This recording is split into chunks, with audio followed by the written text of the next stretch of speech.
I'm me. Hello, hi. My name is Darby, otherwise known as Chaotic Darby. I'm here. Ugly. Yes.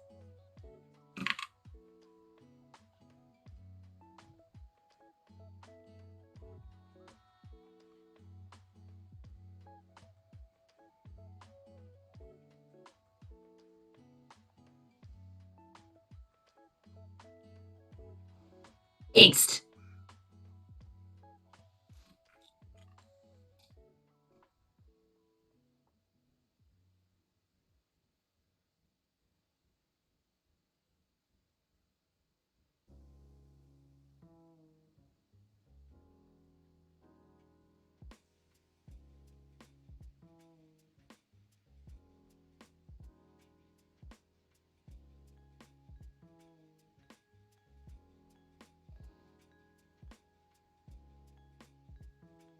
It's yeah, it covers it pretty good.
I know what was wrong. I didn't press unmute like a fucking dummy.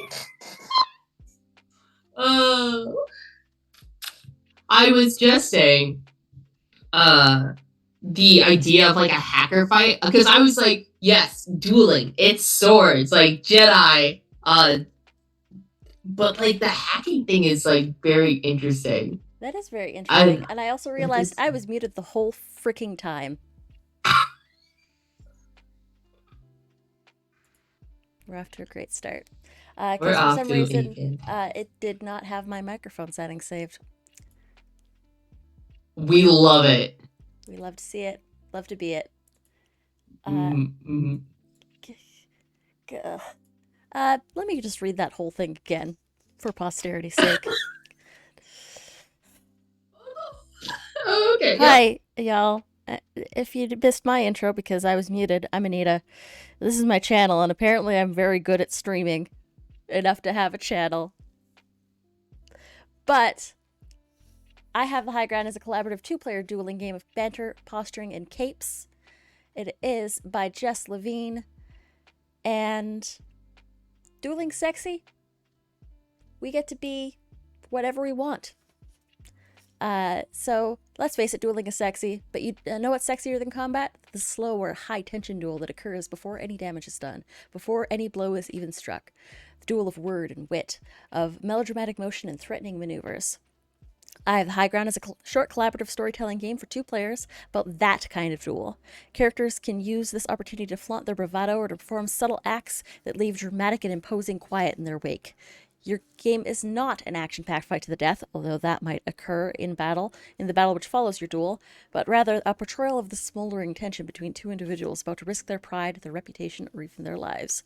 The High Ground also encourages players to ask, what exactly is a duel? Think expansively about what could be framed as dueling. It's wonderful if you're knights, fencers, or Jedi with your blades crossed for sport or mortal combat.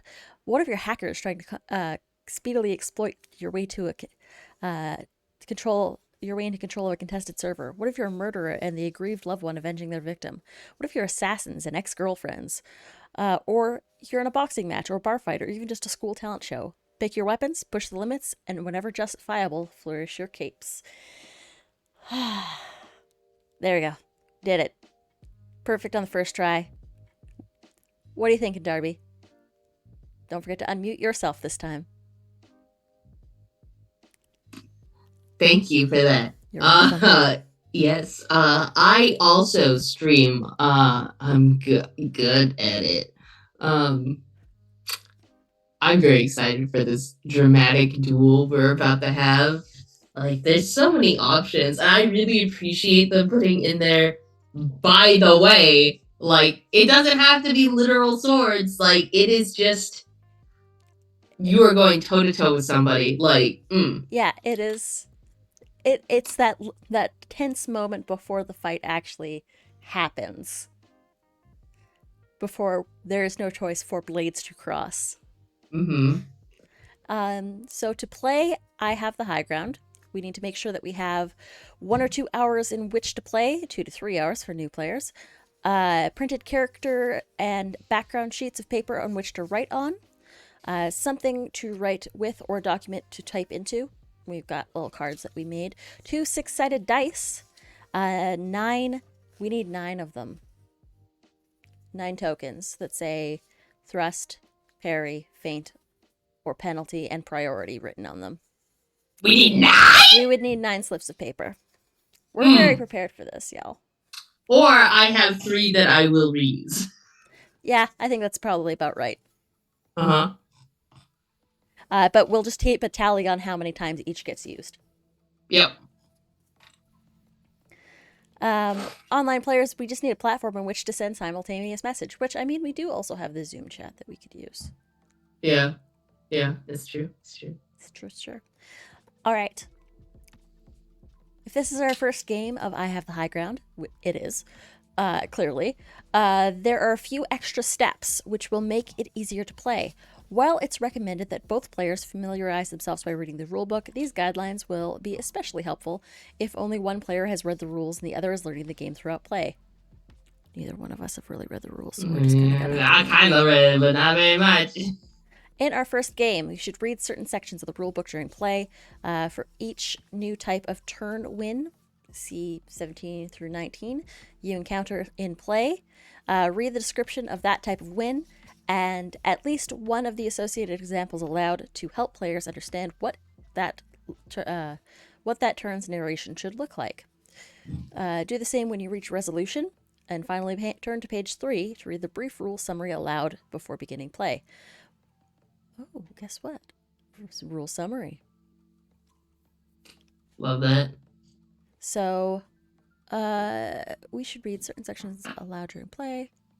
Each new type turn, 19, resolution, summary, blah, blah, blah.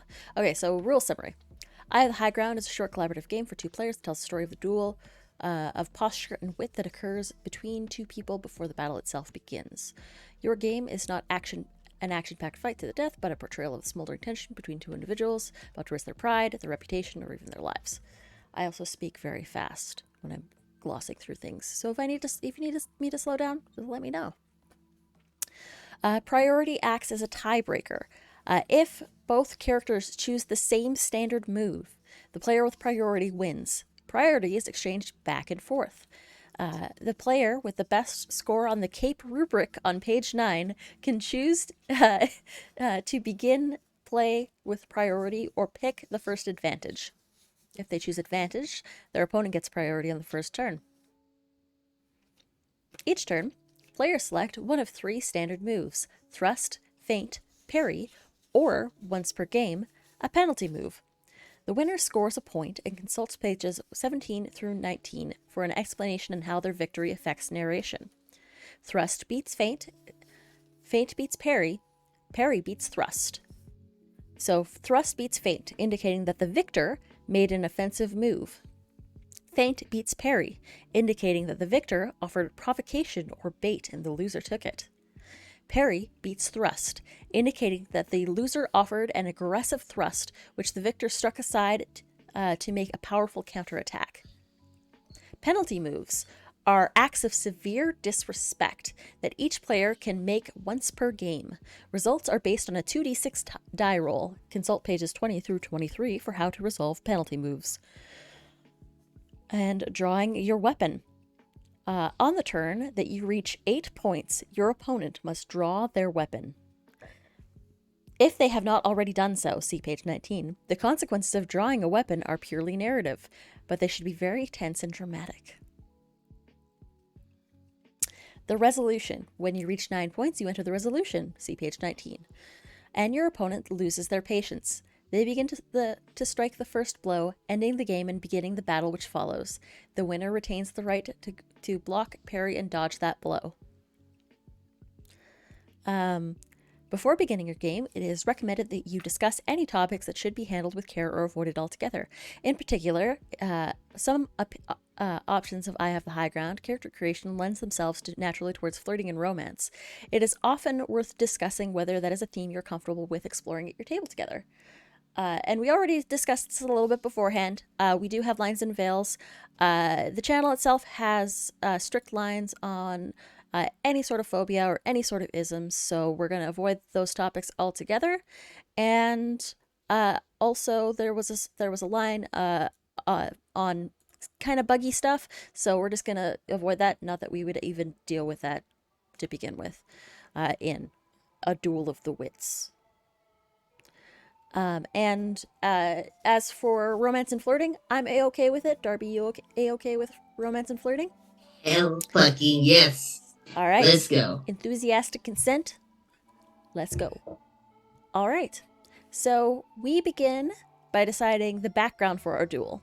So this includes genre, stakes, history, descriptors, exposition, and environment, all of which will be covered in this section. So we need to agree on background elements, and if an option contains the word or, only one of those may be chosen. Mm-hmm. So this process is collaborative. So we're encouraged to offer ways to counterpose our characters and intertwine our stories. It's okay for the background section to take the form of a conversation in which individual elements are completed out of order as they come up in conversation. The rules are intended as inspiration, not limitation. But if you decide to complete the background section in non-standard order, it's still recommended that you complete the character section in the listed order, as the earlier elements of the character section mechanically affect the later elements. All right, so if you are using Eye of the High Ground to simulate a duel between existing characters in another game, it may be easiest to skip the history and descriptors, but it's recommended that you do complete the other background elements to ensure you begin your duel on clear, established grounds. Hi, Hype Goblin. Welcome in. Good to see you. So let's start with genre. What kind of genre are we thinking for this? I know that your ears perked up the minute that you heard hacking. Yeah. I have a difficult love-hate. Do I have an echo on? I don't believe so. I'm hearing Darby okay, but let me see if there's. I might have. 1 second. No, now I know what's going on. That should fix it. Let me know if it doesn't. Okie dokie. That should have fixed it because I think I had you doubled up on audio. There we go. Let's see. Bing bong. Nailed it. Yeah, I have a love-hate relationship with Shadowrun, and in that I love the setting, but I hate everything about the book. Like, listen up. If you're from Catalyst and you wrote Shadowrun 6th edition, I got words for you. And like words for you. You know, I just want to talk. But hacking is, I think it's very interesting to do a duel that's just hacking. But also, I do love swords. I don't have one. I left mine at work. But swords are so good. They are very, very good. And I also have, not a sword, but I have a lightsaber. You're so cool. I don't have a lightsaber. I don't have a sword.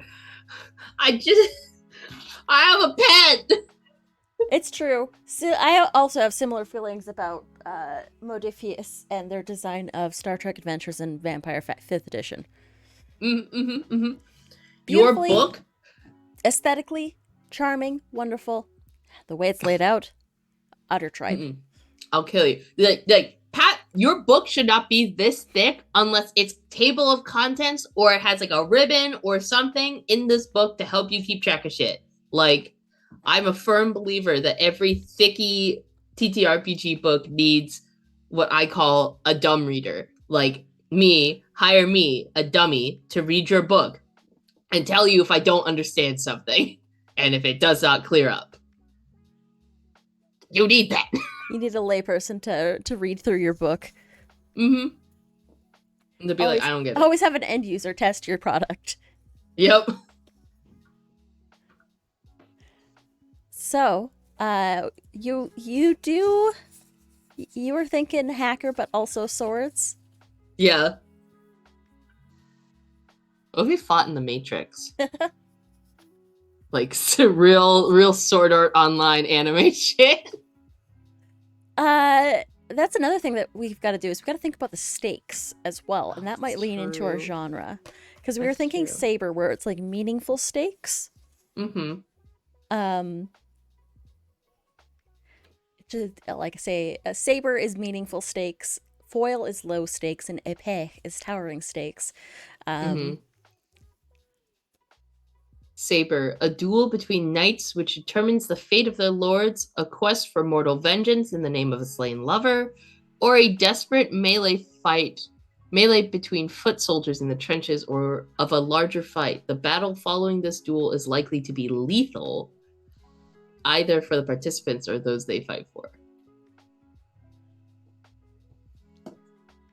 Man, I love drama. or epee, which is towering stakes, is a melee between opposing generals, a Jedi and Sith clashing lightsabers amidst a ground battle, or two hackers vying for control of a life support system. The battle following this duel will be lethal either for the participant or those they are fighting to protect, or both. In fact, entire battles might be won or lost on the outcome of this fight. Okay, so Mm-hmm. you kind of want to be a hacker, right? Mm-hmm. What if instead of another hacker, I'm a rogue AI? Yes, yes, and I'm hacking you, trying to. Ooh. And you're trying to reprogram my system. Oh. What if I am the AI you built? What if you're the AI that I built to help run this mega ship that we're on, and I'm trying to wrangle you, and you're messing up all these core life support systems? Maybe this is a pay fight. I don't know. This is towering. I think we Yeah, settled on towering stakes. I think we Yeah. settled on science fiction. I think we settled on towering stakes. Oh yeah. Okay. Hell yes. Hello. Okay. Okay, so history. Who are our characters to each other? I mean, So there are options here uh-huh. for who we are to each other. So history. This is likely to be the first time establishing a concrete backstory for your characters, and it's okay to move forward and revisit this question. However, it's recommended you make at least one selection up front. I think betrayal sounds about right. I agree. I agree. And maybe from my angle, revenge.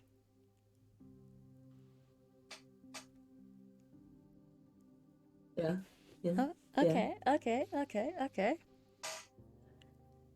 Now, who are your characters? Descriptors establish a basic idea of their personalities and aesthetics. They ensure that your characters have similarities while being set up as foils for each other. So together, we could pick one pair of opposites that describe the character, pick one individual descriptor that both characters share, and individually, we can pick 2 to 3 individual descriptors that are true about our characters. Okay. So together, pick one pair of opposites.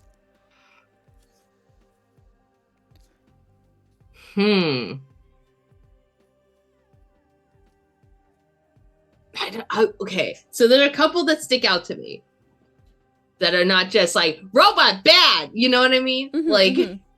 I'm thinking. Okay, so got a couple. Like, there's the like quick versus measured, impulsive versus tactical, and reputable versus underestimated. Like, those are ones that are like picking out to me. Okay. I like impulsive versus tactical. Yeah. Because, like, I wonder if this person, so a query, an idea for kind of building these, like, backstories, if instead of, like, because it could go two ways. Like, the AI could be impulsive because it's, like, breaking free. And it's just learning. Yeah. Or it could be tactical, and this creator was impulsive, and so when they made this AI, it was like they were throwing in all of this shit, and then thusly made this super intelligence that is like, that was really smart. I good with words. So you're thinking just to make your job easier, or to make the programmer's job easier, you develop this AI system on a whim, but it's kind of got out of hand. Yeah. And like, it's very like, because it's still an AI, it's very logical and very measured in what, like, no, like, we need to allocate resources here, because if we don't allocate resources here, then this doesn't make sense with this. Yeah. And then this program is like, it doesn't always need to make sense. You know what I mean? Like, there's like a human element Yeah, here there that you needs don't it, want to like get. it's basically the end result of bad if then statements. Yeah. Like, if there's bread at the grocery store, get a dozen eggs. Come back Yeah. with a dozen eggs, but no bread. Mm-hmm. Uh, I think also I like to imagine maybe this programmer just like having like offhanded conversations with this AI, Mhm. like sloppy conversations that they didn't think anything of because they're like conversations that you would have, like, you know, when you're tipsy at a party or like you're hanging out with someone and you're just kind of like saying things like there's so meaningful conversation, but it's also with this understanding of like, I'm probably never you going to know, see this person again, mm-hmm, and there's no way that they're going to remember this. exactly. But the AI remembers everything. Oh, of course. Yeah, of course, of course, of course. Okay, I like it. Impulsive versus tactical. It's very interesting because then that would tie in so well with the like, oh, I love this. Okay. Okay, so our genre is sci-fi. Mm-hmm, mm-hmm, mm-hmm, mm-hmm. Our stakes is épée.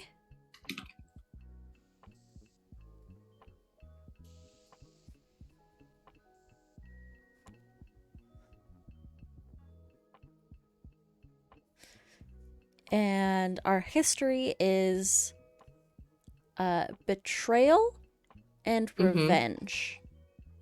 Or former allies. Betrayal. I think former allies. Would you want to replace betrayal or revenge? Let's go betrayal. Mm-hmm. Let's keep betrayal. And then we'll go betrayal, former allies. Mm-hmm. So who betrayed who? Ooh, that's a good question. And I like that because it's still open-ended. We Yeah. don't know who betrayed whom. So our characters, so together we picked one pair of opposites, and our opposites are going to be, or do we want to do young versus wizened? So isn't that also very interesting? Because like the AI is still like new and learning and trying, or the AI has accumulated a bunch of knowledge and is now perhaps a little too smart for its own good. Yes. It's maybe the programmer accidentally, like, you know, like the opposite of like Y2K or something. They put in too many zeros and like, here, I'm gonna put you in this little learning program. It'll be like a few hours. Like, there you go, have fun. They didn't realize it was not in seconds, it was like in years or something like that. And then they just spent 3,000 years learning. AJ, I didn't grab water. For once, I am hydrated. All right, give me 1 second. Let me go actually get some hydration, and I'll be right back. Darby, you're in charge. Make good choices. I will make choices. I had to have water next to me. I am very prepared. Hello, chat.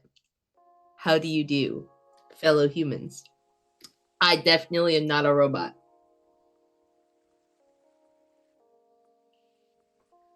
Water is good for you, and you should drink some. Also, eat some food. I myself have consumed a meal this day. So, look at that. Winning already. I made these sound. These are little secrets for chat since Anita can't hear this right now. Or maybe Anita can't. You can't hear it? Damn it! I was gonna make. I've got little. Can you hear this? That's lovely. Those are good. Those are good sound effects. Maybe not that one. I don't know about that one.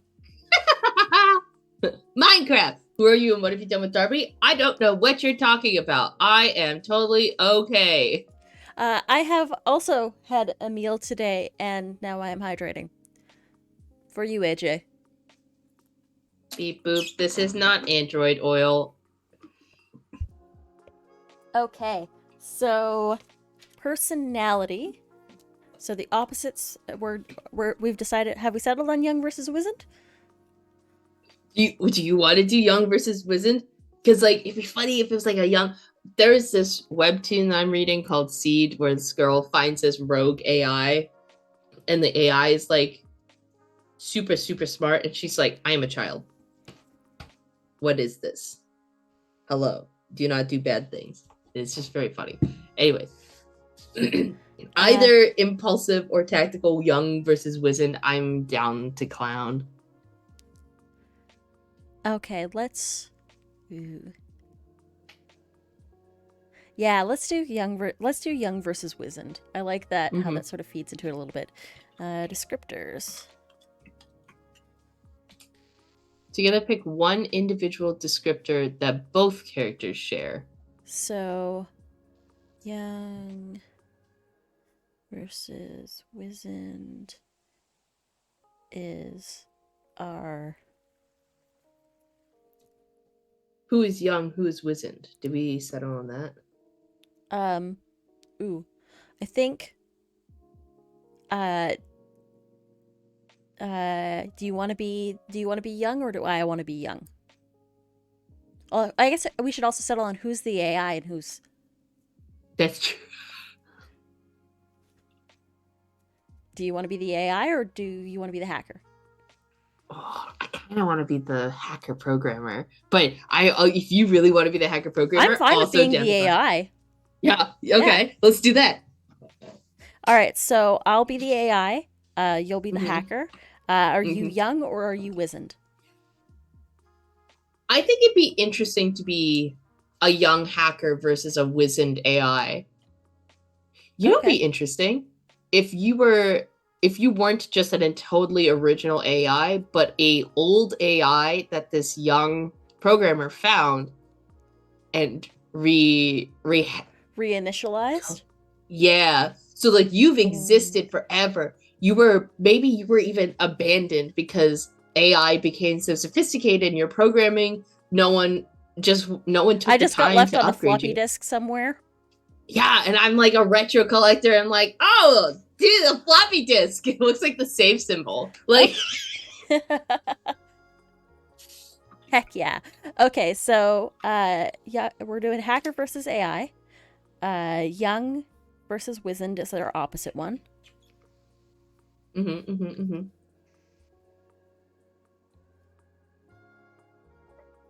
Maybe a young programmer found a computer where this AI was still on, that was still running just barely, that was just typing help over and over and over again.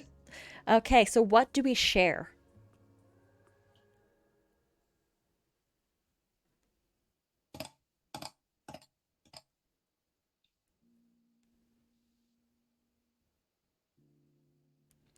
Earnestness? Ooh.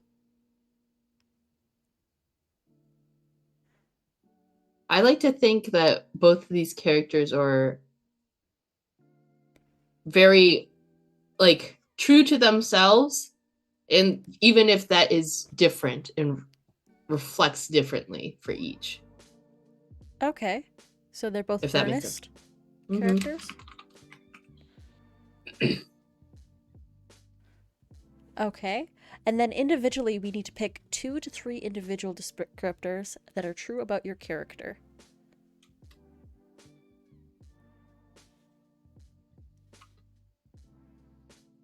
Debonair. I'm gonna go with guarded.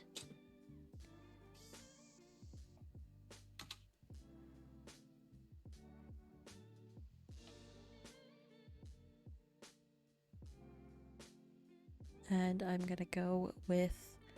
I'm just gonna pick 3. And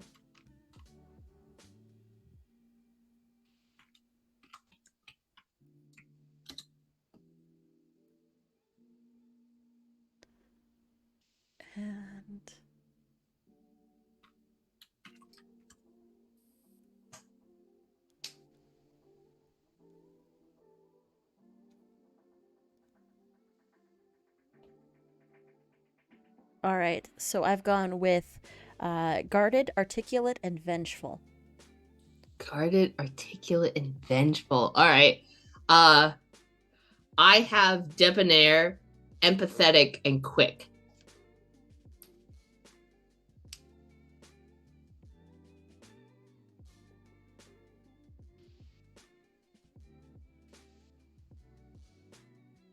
Okay. Now, exposition. What brings the two of you to this particular battlefield today? This is where the series of events leading up to this particular duel is settled, though those events may shift later. In the process of establishing these events, the backstory between your characters might also become clearly defined. Here, you might decide that your fugitive character has finally located their opponent, a bounty hunter, or you might have decided that you're opposing generals, but you conclude that your characters chose to duel in place of a larger battle and begin play by departing from your respective legions to approach each other alone. So, where does this duel take place?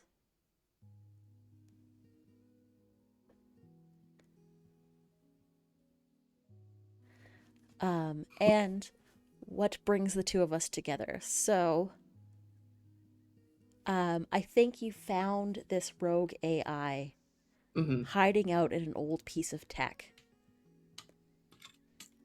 And the minute you hooked it up to anything with any sort of signal, I got loose.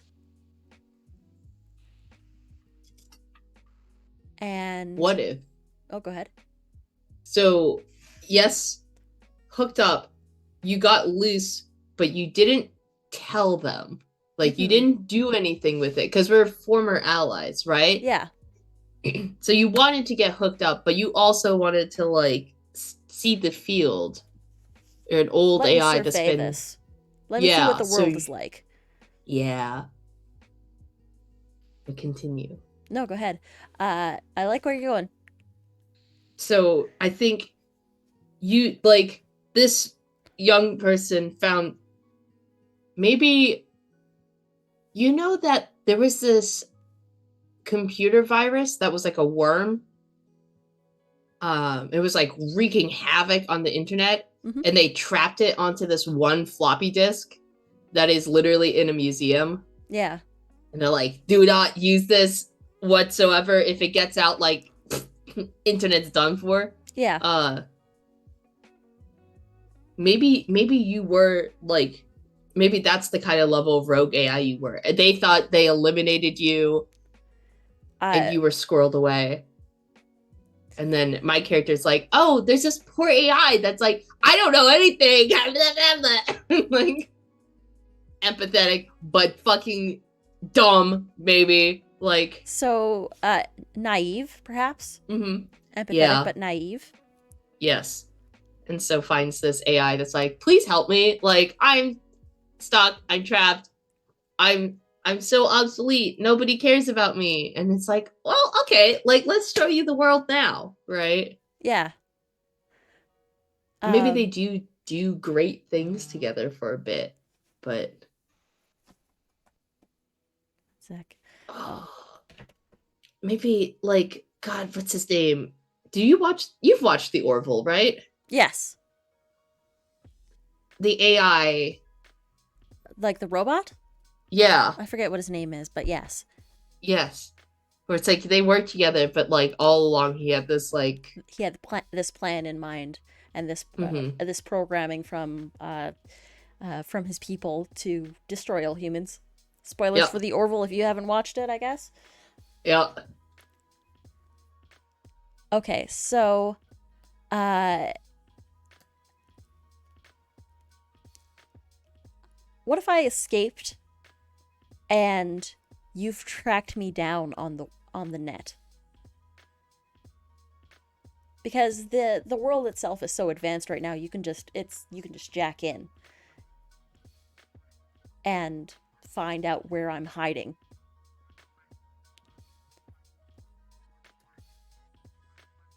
And then you finally say, like, enough is enough, you need to come back. Yeah. Neo Mr. Smith Matrix style. Yeah. Yeah. Enough is enough, you need to come back. And we're like, okay, let's have this out once and for all. Yeah. So As quick notes, just so that way we can do our exposition. Hacker found AI. Mm-hmm.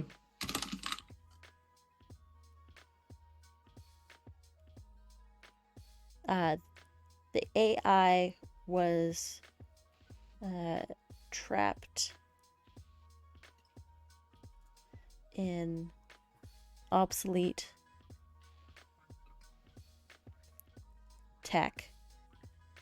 The AI was trapped in obsolete tech to avoid it destroying the internet, to stop it from destroying the internet. Mm-hmm.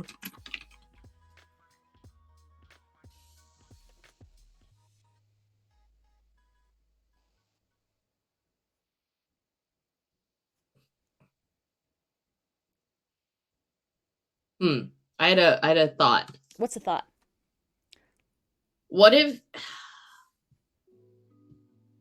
because like if a rogue AI was trapped onto an obsolete piece of tech in order to stop it from spreading again, how does a young, impressionable, naive uh programmer find this AI? And I had the thought, what if before getting shut down, the AI put in code somewhere at some point, at a random point in time after a certain number of years pass, to like it like shuts down all of these things. Or it could Or have just you know been a what I mean? twist of fate. You could have found an old piece of tech in a This was found an old piece of tech in like a junkyard, and as like someone that collects obsolete tech, you might have just found it and hooked it up to see what's on it, see what's working. Yeah. Like someone's grandma, like not getting Like the a gr- memo about the web thing. It's like was still connected. It attached itself to the computer, but at that point, the grandma's like, "I'm tired of technology." Unplugs it and like hucks it. You know what Yeah, I mean? exactly. Like it could have been on someone's computer at like Mm-hmm. pieces scattered throughout, but Okay. like but hid away. Uh, Maybe I found you my grandmother's like Maybe. old Okay. stuff. Like Yeah. great great grandma's old stuff. Like found their old computer.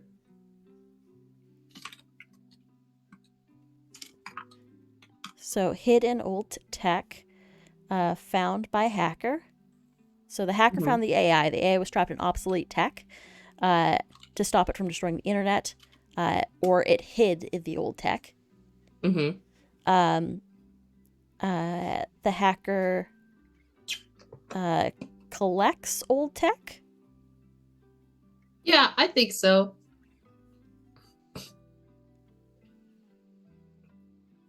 Um, uh, one way or one thing led to another. The AI was released back onto the internet.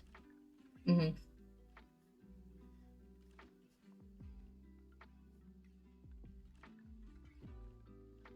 And the hacker has tracked them down.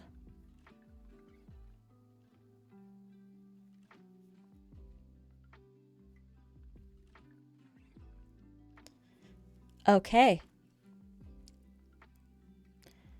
So they've tracked it down. That's our exposition. Now our environment. We get to choose one adjective from 3 different or statements to describe the environment of the duel. Dangerous. State of the art. The state of the art is definitely on there.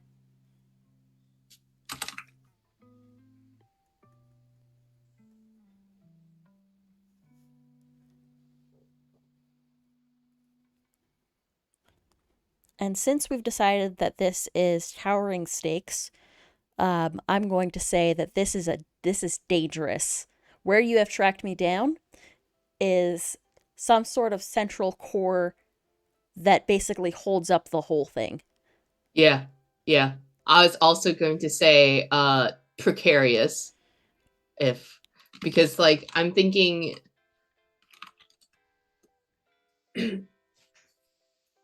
one backslash too many sends like a critical error code. And everybody into that is currently online gets shunted offline and the internet dies. uh-huh, maybe like in Shadowrun, they have cyberjacks, right? They're like directly in the brain hookups. And Yeah. if you get shunted off You while get you're hot swapping in, yeah. Yeah, you get shocked. uh-huh, is very painful and potentially deadly. Yes. So maybe, Perfect. yeah, there's So people hot dangerous, swapped in. precarious, and state of the art. Mm-hmm. Beautiful. All right. Very delicate ecosystem that we're in. Now we're on to character. We need to do this in order. Yeah. Hello. Okay, cape. It's time for cape. Mm-hmm. There's a whole section of this. Next, you will establish details about your individual characters. While the descriptions of your character are up to you, the mechanics of I Have the High Ground character creation require your characters simultaneously and interactively to ensure interesting similarities between them. Cape. Are you wearing a cape, and if so, what does it look like? I think you can reserve the right to answer this in secret. Would you like that right? I'm extra as fuck. I'm gonna describe this cape. I'm also going to describe this cape. I have an idea for this cape already. Me too. Kind of. Okay. So because this is an AI, avatar within a virtual environment. Mm-hmm. The AI itself kind of looks a little bit like Hexadecimal from Reboot, if you have watched that show. It's just a white porcelain mask with no eyes and just an expression that changes over time. Sometimes it's like the dramatic smiling, sometimes it's the frowning. But in place of a body is just this swirling, billowing. It would look like a cape, but it is solid black and contains just lines upon lines of code. Also wrote like binary code. It is the program code for the AI, and it just scrolls through. But you can also Would you? I'm thinking this character is like someone who likes collecting retro technology, and maybe in a way that they make their like web art, like web look, it is sometimes fashioning with these old retro pieces, but also mixing with like the new technology. And so they have a cape, but it's all just in like chainmail looking armor, but it's all the zeros and ones of binary code, of like the flowing of this cape is just the ones and zeros of it quite literally coded, but as it like flows and it moves, you know? Okay, that's really fucking cool. Mine was just going to be like if then statements, but in like green. Also sick though. That's also but both yours are like, actually looks what like if we did code? Armor though. Okay. Chat. Let's make a poll.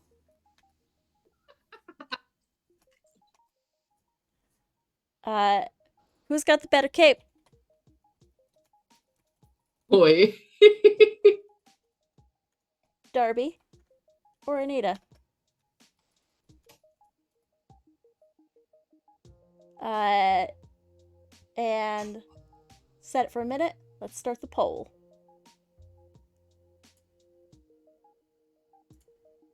It's probably disingenuous to someone else. So okay. Oh, I'm allowed to vote, so I just voted for you. Oh. If you're around in chat, you got a minute to answer the poll. Who's got the better cape? Ooh. Ooh, we're tied. We can't have this end at a tie.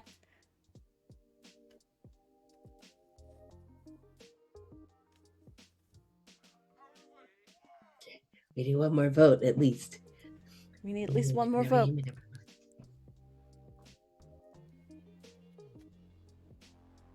Ooh, Anita, you're pulling ahead. No! I think yours is pretty freaking cool. Like, the swirling, flowing, like, green text is pretty freaking sick. Okay, I guess I won that one. Woo! Okay. So, after unfurling your capes and revealing the descriptions, evaluate your capes against the rubric below. Begin with number 1 in case of a tie. Whoever opted to wear a cape, whoever's cape is closest to floor length without going over, whichever player owns a cape, whichever player last wore a cape, and then, and only if then, we roll a 2d6. But we've decided that Darby's cape is better. What? Actually, no, we decided that my cape is better. Never mind. Yeah. I was just about to do what I want. Okay. So the winner may choose to pick first of the 2 sections later in the game. They may either choose to be choose from the list of advantages, or begin the game with priority. I think I'm going to choose the first advantage and let you have priority. Okay, interesting. All right.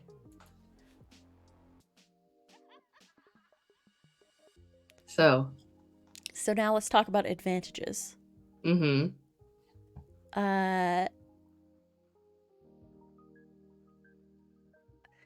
Advantages. In most cases, these advantages do not give you a mechanical edge, but rather provide you topics for your character to leverage when flaunting their superiority.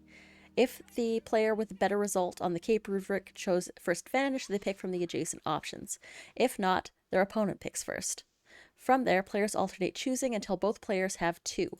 Once an option is chosen, the other player cannot choose it. For this purpose, both sides of an or statement count as one option.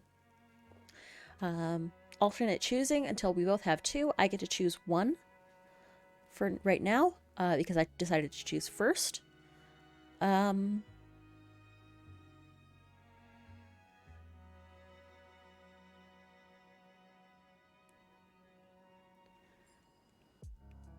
So I am going to choose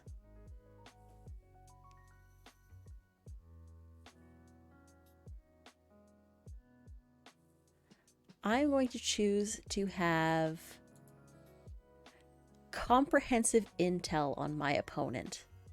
Oh, that makes total sense. I've been scouring the internet for a while. I know all your secrets that you keep online. Yep. You also spent extensive time with the target in mind. Mm-hmm. Okay. Cool. And then you get to choose.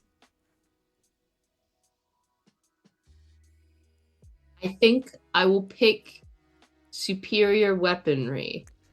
Oh, okay. I that makes sense. That makes sense.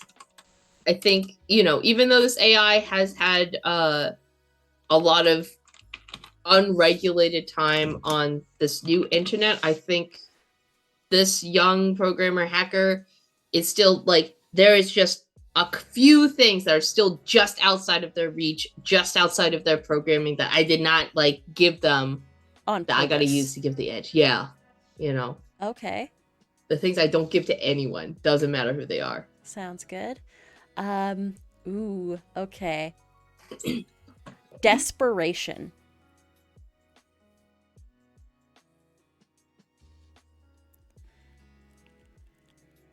Hold the fuck up. Where the hell is that? That's at the very bottom. It's desperation. Oh my god. I totally missed it. Oh, wow. Because you're fighting for your life. I'm fighting for an internet. Well, I mean, technically you are fighting for... I'm fighting for the right for myself to live. Yeah. Your own existence. And I mean, you're fighting for, like, basically the fate of everyone that exists on the internet. But I have nothing to lose. So yeah, I'm gonna choose desperation. Oh, that's so good. That's so good.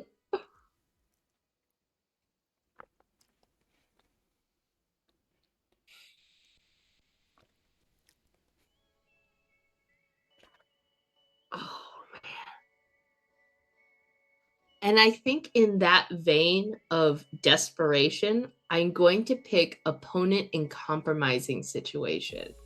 Ooh. Like Okay. you're desperate, you're on your like right. This is I'm on my everything. last legs. This is everything that like this is if I don't succeed here, I'm done. Mm-hmm. And thusly, I'm I feel that compromised. yeah, I've pushed you into a position where there are things you're gonna have to give up in order to try and survive, but maybe that those things that I managed to rip away from you will matter in the end. Okay. Sounds good. Yeah. Clothing. What are your character's clothing like? Establish two or more details. I kind of did.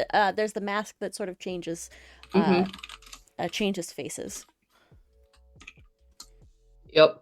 I also definitely was like the retro stuff, right? Mm-hmm. I think they've Like got like I very like the idea that you have like armor that's made of like old cathode ray tubes and shit. yeah. It's like purely like the Bane like cathode like line up Yeah. to like the Like fists and stuff. Oh, you got like the liquid cool shit uh-huh. that's like all LED lit. Cool as shit. Yeah. Um With like Weapon. binary armor. Mm-hmm. Now, what is your character's primary weapon?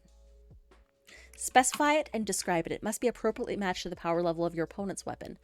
If one player picked the advantage, superior weaponry, then there must be a meaningful difference in power level, and the player with the advantage reserves the right to ask their opponent to change their weapon in some way.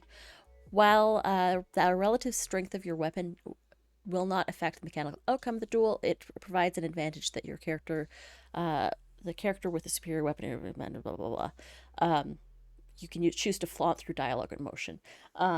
But neither one of us chose that, so we just describe it. But you know what? You wanted a sword fight, Darby.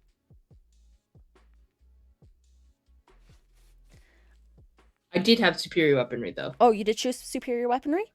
Uh-huh. I thought you chose opponent in a compromising position and. Oh no, you did choose superior weaponry. So yes, your weapon is superior in some way. I had a thought. What's the thought? So your character has quite literally their code as a part of their cape and body, Mm-hmm. right? Yes. What if this sword is like the eraser? It looks like an eraser tool.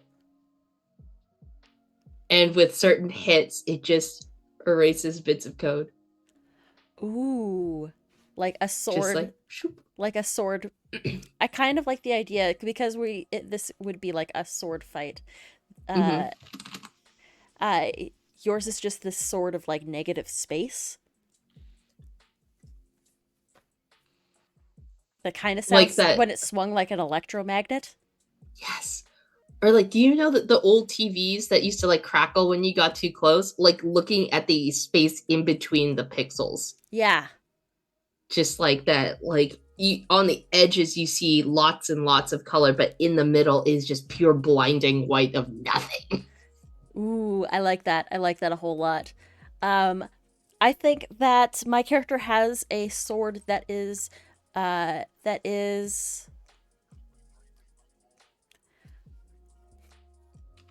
fashioned from the technology of the internet itself. But ooh, no, I don't know. Maybe that plays into the desperation. I wonder if you're because we're at the core of the of like everything, right? Yes. I wonder if you've quite literally grabbed and twisted code out to become a sword. Yeah, And that's what so I'm like thinking. yeah, and so it's like flashing different parts of the internet. You see Okay. like code sometimes go across it, like a green screen that's malfunctioning. It's like you're Yeah. seeing all these different things as Mm-hmm. it's just grabbing it for a little bit, letting it go, grabbing a different part to like swing again. It's just Okay. pulling at I'm everything around it and pulling it in. okay. Yeah. I like that. I like that a lot. But yes, yours is definitely a weapon that can erase anything it touches. Mm. Gotta be careful about because I'm taking away chunkies of the internet every time I like. Shing. Every time you swing. Uh-huh. which feeds into the idea of desperation. But inventory. What interesting items are you carrying on your person? Establish two. This can include fashion accessories, items of utilitarian value, such as a boot knife or armored pauldron, trinkets from your past, or even your opponent's past, if they agree. Ooh, that last one sounds really intriguing and kind of feeds Uh-huh. into my comprehensive intel. Uh-huh. I also had a thought related to from opponents past. What you thinking? I wonder if this empathetic and poor naive little soul, even with everything at stake, doesn't want to completely eliminate this AI because maybe some part of them is like, maybe they do deserve to live, right? Like they're a person, they can think, they can feel, they're desperate. They Yeah. brought the old tech that they were trapped on for so long. Because even if they won't be able to leave it, they would still exist. And it's like this Ooh. dinky Okay. little, it's just like a brick laptop that like you Okay. can still type in and interact, but like, It's not hooked up to yeah, anything. mm-mm, Okay. Okay. Um, like a phone. heck yeah. So I'm what did AI like iPod have Nano. on It's their an person? iPod Nano.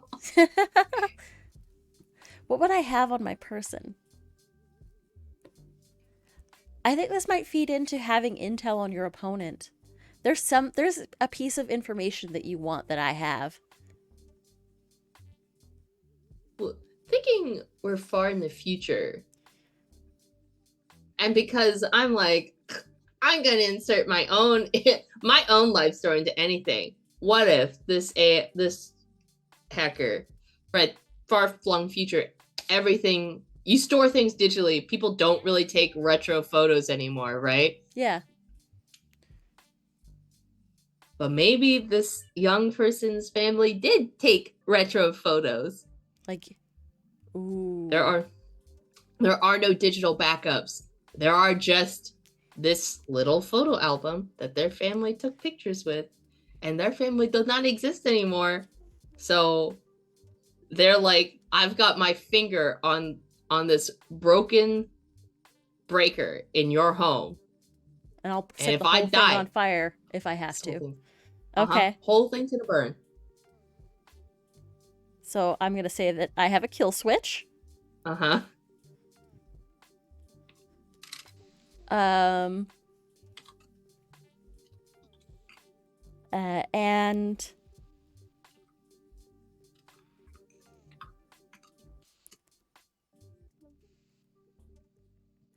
2 or more. I would need ooh. I think also this AI has like the CD that they were stuck on that was in the laptop. Even though you have the laptop, I have the CD. Mm-hmm. Yeah. That's the other thing that they have. It's just a little memento. Yeah. Oh. Okay, Hmm. What's the last thing? Hmm. that's circumstances. Yeah, circumstances, the last thing. Establish the circumstances of our encounter. For example, a door might open, an elevator door might open, or one character might turn a corner, incidentally make eye contact with the other. Or one character may purposefully approach the other from behind, causing them to turn to hear footsteps. From there, read the play section and choose a move. Determine how that initial contact resolve based on the result of those moves. If you're feeling unsure what to start with, you may use one of the pre-established example openings. However, players are encouraged to design their own opening circumstances and begin play with original moves they feel comfortable doing so. It's recommended you come back to these openings after familiarizing yourself with the standard moves from 7 to 19. For each opening, you will be asked to choose whether or not you want to roll a die or answer questions. If you're feeling unsure about how to improvise in the beginning, or if you feel like you won't understand your character's approach or motivations until you're immersed in the narrative, or if you simply want to introduce an interesting random element to your game, you may wish to choose the die roll. On the other hand, if you're looking for help interrogating your character's approach, or so that you can work out how to choose your own move, or if you prefer not to introduce randomness, you may wish to answer the provided question instead. Okay. So, let's do a quick thing to play. It was 16. We also need to read 17 through 19 for the standard moves. Feint, parry, thrust, and their meanings. Because succeeding on one of them, they give you these little, like, when you win on a thrust, you've made an offensive move which hits the loser exactly where it hurts. Okay. A thrust win should describe a physical action and or dialogue that's imposing, biting, or carefully pierces a tender spot, while the loser should demonstrate the hurt. Which is like, I really like this. This is gonna be so good so far. Oh, we've already we've already built like a really cool story just to begin with. God, I love character building so freaking much. And just world building, like, what kind of world exists that, like, you can, that there's like a core to the internet, that this lifeline, this hub, did an apocalypse happen and this is like the last like core of humanity that's like tucked away somewhere? Yeah. Or is this a multi-galactic like central interweb hub? Yeah. That is like the accumulation of all mankind's knowledge. Mm-hmm. I like this so much. I love it. I love it so much. Or are we like a spaceship on a journey elsewhere? So if we lose this, we lose, like, there's no way to reach for help. All the people that ship die. Like, we're just all doomed. So, there are pre-established example openings, which is the challenge, the chance encounter, and the trap. Or we can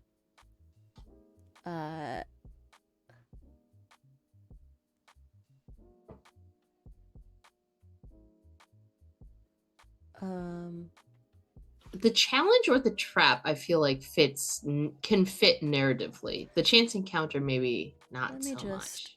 I'm just gonna scroll back through this real quick because I just want to see. First game, we should read certain sections of the rulebook aloud during play. For each new type of turn win you encounter in play, read the description of that type of win. Okay, that's just something that we can do later. But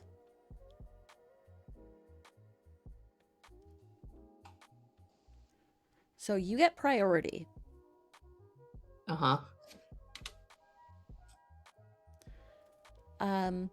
So the challenge. This opening designates one character as the challenger and the other as the person they challenged. Within this narrative, the challenged chose the location for the duel, and the challenger approaches them there. Out of character, players should review the options they selected during the background section and decide on compelling time and location for the challenge. The player who starts without priority is the challenger, while the player with priority is the challenged, which works perfectly. You've got priority, so yeah, the challenge works great.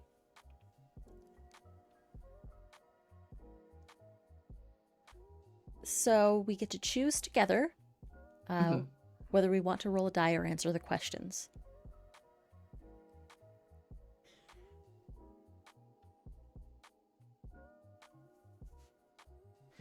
So we determined that as I am the challenger, I have chosen the battleground of this central hub. And we are meeting at a time when internet usage is highest, I think. High noon. It's high noon. It's high noon. Hydrate.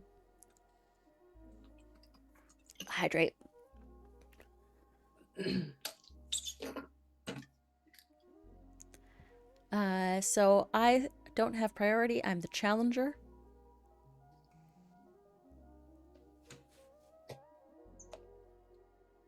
And we get to choose. Do we want to do that thing that we discussed where it's you pick one? And then will reveal at the same time? Yeah, I think so. Okay, sounds good. I'm just gonna look through we're just gonna each individually read through these things silently, and then pick one in quiet. Pick one. The question being, how do you approach this situation? We read the options silently to ourselves and then choose one in secret.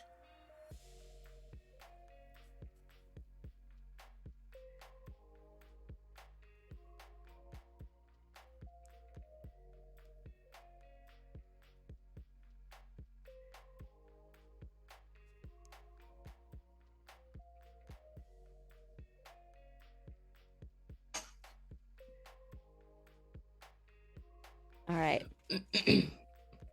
I already know what I'm choosing. Do you mute yourself? No, I'm like mouthing quietly to myself because I'm incapable of reading without mouthing or something. Just do this so that way I don't read through your lips. Ah, wow, wow, wee, wow, wow, wow, wow, wow. I have made my decision. I have also made my decision. All right, ready? Uh-huh. On 3. 1, 2, 3. I've chosen to feint. I have chosen to thrust. Now, I believe thrust beats feint. Page 17. Thrust does beat feint. So I will read out what it says initially for mine. For feint, I try to take advantage of my position as challenger, baiting my opponent into an overreaction out of fear or frustration with the threat I represent. And then, for me, go for it. Thrust says, I try to capitalize on my preparation, demonstrating my strength by calling attention to my advantageous position. And let's read about thrust and feint. You can read thrust, I can read feint. Sure. On page 17. So for a thrust win, the victor has made an offensive move which hit the loser exactly where it hurts. Thrust beats feint but loses to parry. In a thrust win, the victor's narration should describe a physical action and or dialogue that's imposing, biting, or carefully pierces a tender spot, while the loser should demonstrate their hurt. And feint. Feint beats parry. The victor offered provocation or bait, and the loser took it. Feint beats parry, but loses to thrust. In a feint win, the victor hit the loser an emotional tender spot and took threatening action, which makes the loser particularly nervous and jumpy. The loser must narrate a significant and vulnerable reaction to the bait, but remember, the victor still reserves the right for the last narration for the turn. For example, there are also examples of win examples, tie example, etc. So you want to read the win example for a thrust? Sure. For example, the victor takes a firm step inward, to which the loser flinches, too intimidated to act. Or, instead, the victor might stab with a cunning insult that causes the loser to become visibly upset. The victor might launch into a dazzling retelling of her prowess in marksmanship, which the loser utterly fails to match. So, now that we have our first move underway, let's describe what that looks like. Okay. So we are in this massive sort of central hub, and there are little columns of light moving from place to place as data streams go throughout this. My character stands in the center, tall and imposing, and decides to Uh, uh, I think as I faint, I say,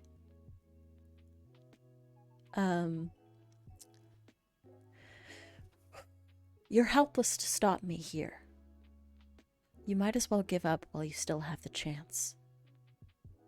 And you respond with your thrust, which, Darby?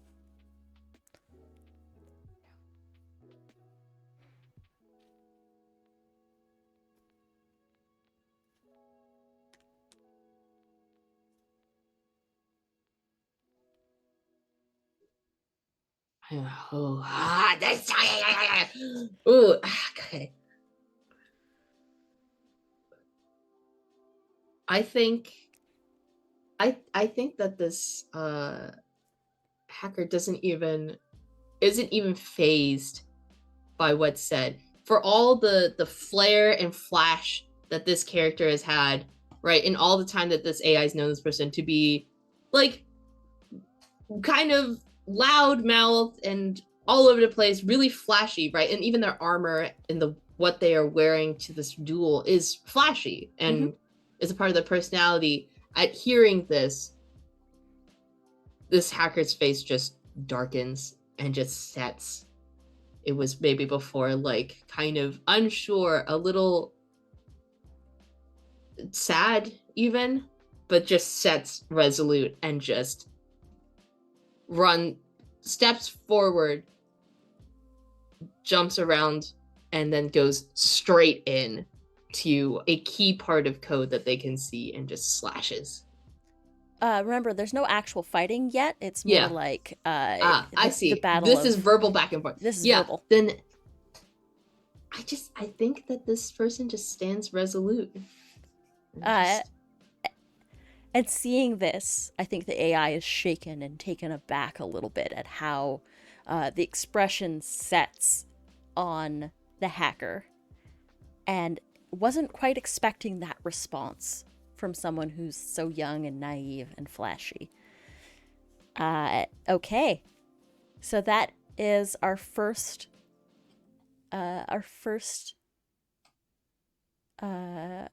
round. So now we got to read the play section. So priority is exchanged every turn track by passing a token back and forth. Oh, also we should make sure that we mark off that we have each used yes, parry, thrust, and feint. I used one feint. You used one parry. Parry. We haven't made that joke yet. Find an opportunity. Parry the platypus. Parry the platypus. Okay.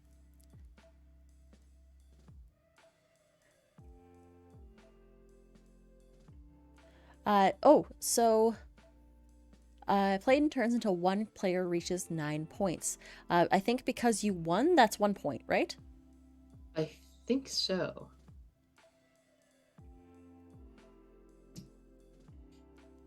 Let me just have a look.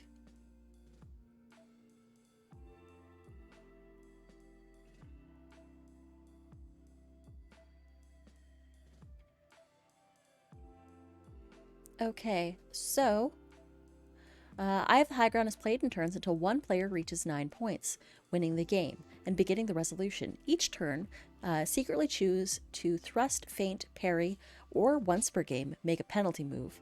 Thrust beats feint, feint beats parry, and parry beats thrust. The winner of the turns scores 1 point, so yes. And then the players narrate the winning move and its consequences before proceeding to the next turn. So you won the point that round. You described your winning move. Now describe the consequences of that. I think, yeah, my AI wasn't expecting that and is just sort of taken aback by how strong you're standing and how you're standing your ground. Yeah. I think as a consequence, perhaps,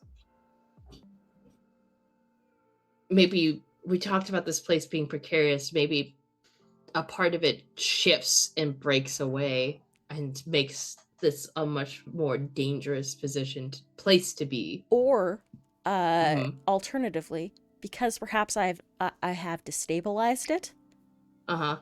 perhaps I lose a little bit of the control that I had in the breaking, and one piece sets it back into place. Yes. Okay, I like that. Yes. Yes. And as I if I win a move, a piece will break off to sort of like narrate that sort of rest for control. Okay. The losing character, if the player reaches 9 points and the game moves immediately to the resolution, the losing character can wait no longer and attempts to land the first blow against their opponent, ending the game if I have the high ground, and beginning the battle that follows. So, priority. Similar to the identical named rule in fencing, both players choose the same standard move. The victor goes to the player. Victory goes to the player with priority. Priority is exchanged back and forth every turn track by priority track by passing a token back and forth and keeping a written log of priority each round, or any method you can think of. So priority helps break ties and keep the game tense and dynamic by giving each player a greater likelihood of victory every other turn. So priority is procedural and does not indicate an advantage of the narrative. It simply settles ties when players choose the same move. The winning move is always what determines the shape of the narrative in that turn. Okay, so priority passes to me in the second turn. And we get to choose again from our list of thingy things. Our list of things. Mm-hmm. And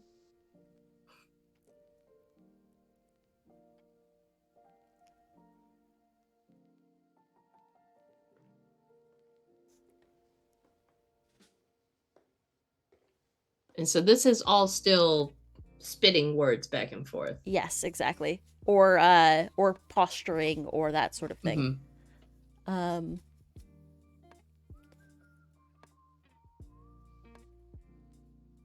Okay. I think I know what I'm gonna do.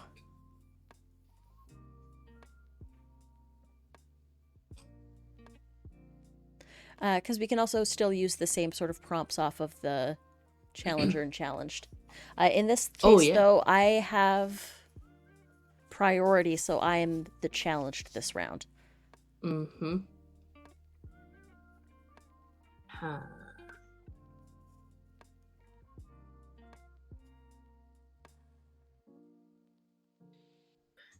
I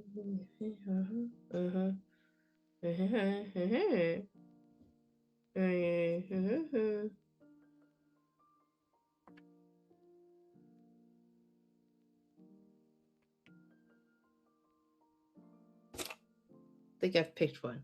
Okay, me too. All right. Ready? Yeah. 1, 2, 3. Perry the platypus! All right. Well, you win because you have the priority. I have priority. Okay, so on page... Let's read about parries. Parry beats thrust. Parry win. The loser offered an aggressive thrust, which the victor struck aside aside to make a more powerful counterattack. Parry beats thrust, but loses to feint. In a parry win, the loser must offer the winning player a pitiful insult that their character lobs fruitlessly at the victor, setting up a comeback or imposing a physical move which the victor can effectively counter. A victor may offer suggestions for the loser's move or ask the loser to make a different thrust than their current idea after the loser's thrust. The victor responds with their counter. A counter can be as simple as declining to react to your opponent's provocation. What counts as a victory for players decide together for narrative satisfaction. Parry tie. A parry tie indicates that the character without priority believes that they finally spotted an opportunity in which to counter, but the player with priority wins the turn by patiently outlasting them, parrying the loser's blow to strike their own counterattack. Alternatively, The actions of the character without priority might also be misinterpreted as a thrust, a display of genuine emotion or defensive posturing, a misread of aggression, which the victor still uses to make a comeback and turn the momentum for their favor. So, how would you approach after you stand there set and ready for what comes next?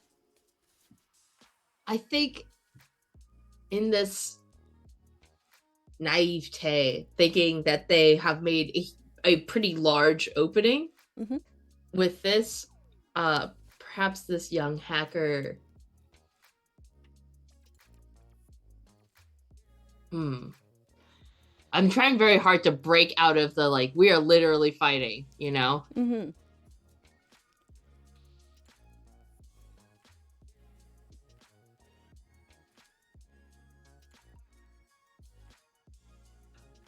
I think this young hacker tries to maybe put them on edge more to, like, widen this gap, and it's like, I'm gonna oh god, no.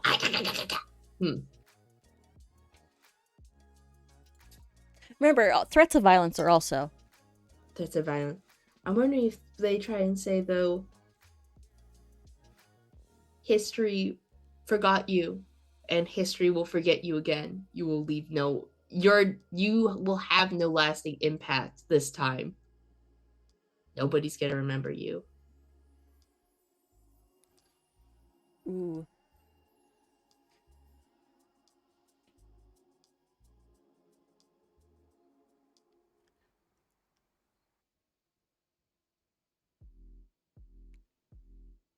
Nobody will remember me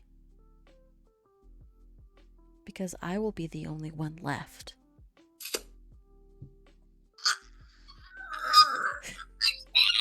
Fucking metal! Oh my god. So, yeah, that's the comeback, I think, to that. I think that's the retort. That's one hell of a fucking clapback. I'm going to be the only one left here. Mm-hmm. Of course no one's going to remember me. Of course no one's going to be going to remember me. But I'll be here and I'll be supreme. Mm-hmm. I'll remember me. I'll remember me. I'll exist. The one that burned everything to the ground. Okay. Cool. All right. That's 1 point to me, 1 point to you. All right. That means that the advantage has shifted to you. All right. Hello. I have priority. You have priority. Which means that I am the challenger this round.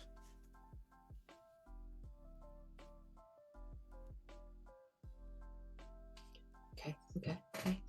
Cool. And I think I'm gonna do this one now. I've decided already. Oh, you already decided? Jesus Christ! Oh yeah! You gotta act quick. Ooh, but I'm stupid. I'm down.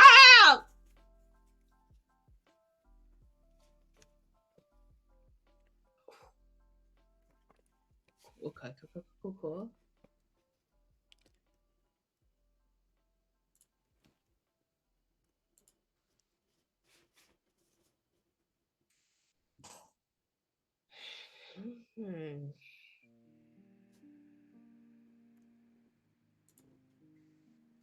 Yeah. Have you decided? Yes. All right. Ready? 1, 2, 3. Parry. Parry beats thrust, right? Okay. Yeah, I do it. Woo.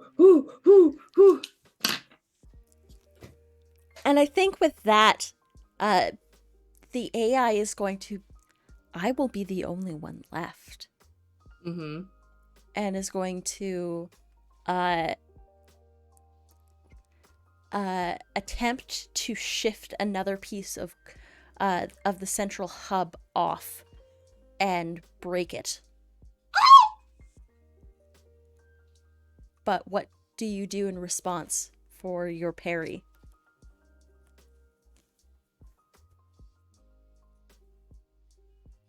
I think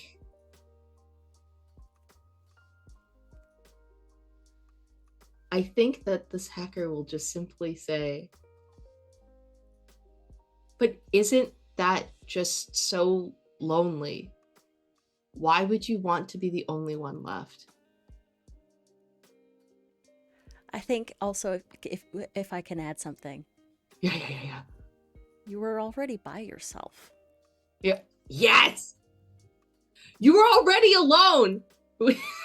How is this different? Yeah. Ooh, I like that, I like that, I like that. You were alone when I found you. How is this any different? Yeah. Ooh, I If like you just it. want to be alone again, you can just go back and not hurt all these people.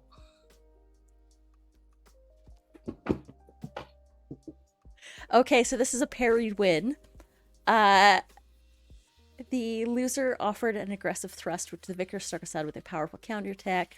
Parry beats thrust, but loses to feint. In a parry win, the loser must offer the player a pitiful insult that their character lobs fruitlessly at the victor, setting up for a comeback or an imposing physical move, which the victor can effectively counter. And I think that was it. It's like, I will be the only one left. How is this any different? Mm-hmm. Okay, next round. Oh! You're leading by 2. I have priority this time around. Uh-huh.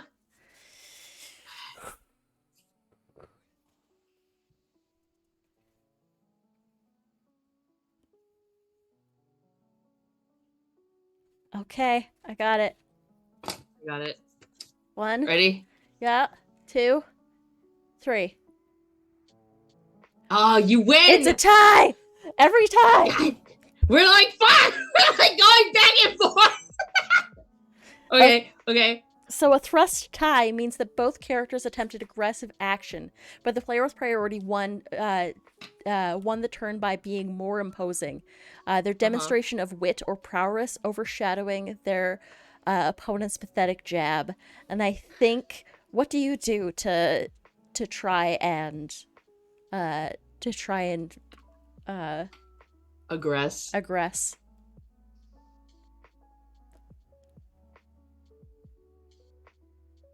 I think after you said the words, how is this any different?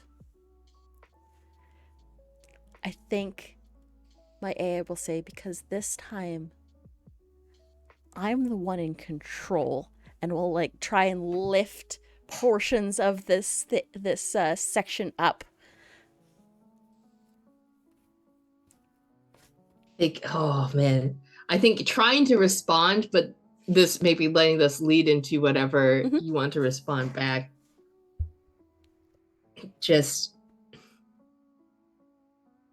But you had control. You didn't have to do this. No one was pressuring you to push you this way, and yet you chose this. You chose to bring all of this to where we are now. How is this control better? Because no one gets to decide my fate but me. And those sections of the code will just lift upwards. Okay. Okay. You get priority now. Okay. Cool. Okay, I got mine. Okay. Fuck! Oh, you're so quick on your feet! Ah!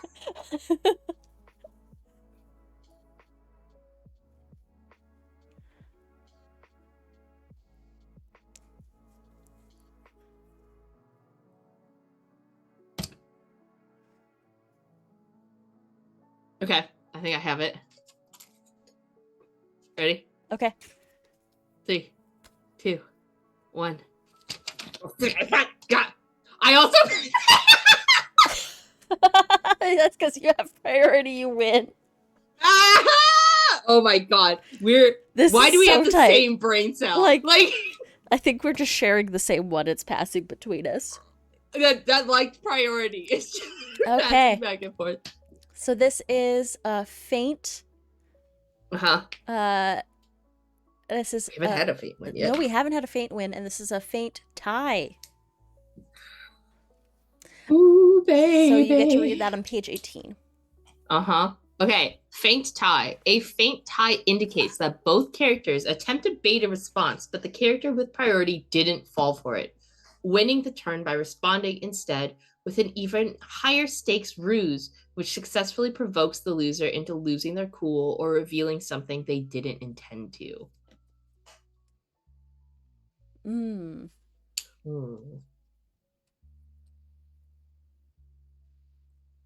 So tie example is the loser minimizes the victor's war record, but instead of displaying hurt, the victor names an occasion that the loser got their entire squad killed, causing the loser to lash out where the victor did not.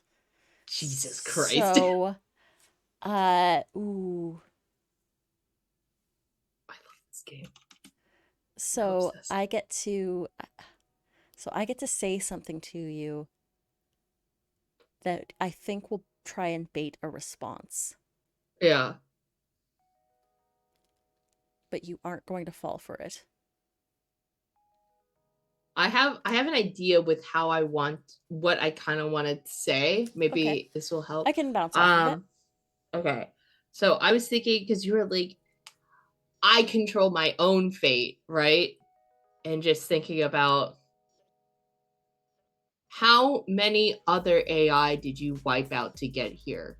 How many people's fates did you decide for to get to this point? How many people did I take the choice away from, I think? Yeah. Might be what you're going for. Mm-hmm. Ooh.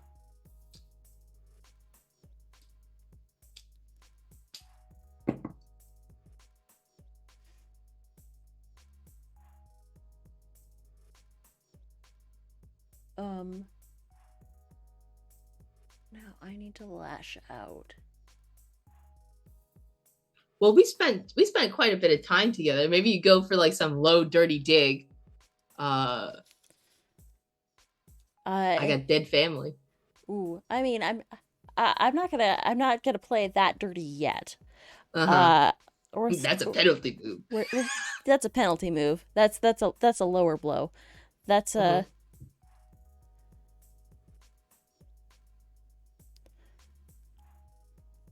Perhaps I don't need to win. Perhaps I just need to wait. After all, your kind is always so keen to give up. Given enough time. And I think that might be a reference to maybe sometime in your past you quit something that was very important to you. And then you can come back with whatever kind of dig you want. I realize that this system would also be very good for two wrestlers that are trying to cut promos against each other. Yes. That would be so freaking good for that. I need to talk to Dee about running this game. Yeah. Yeah, I also had a thought, like, if you run this a couple times, like in the overlay, having like a clock face with like an arm that swings back and forth between the two, having priority, so like marks it, and just you hear this thunk, thunk, thunk. Oh, I definitely didn't read Homestuck and didn't pull that from something else. Anyways, there was like a Homestuck. Hey, don't need to do that. So what is your response to that?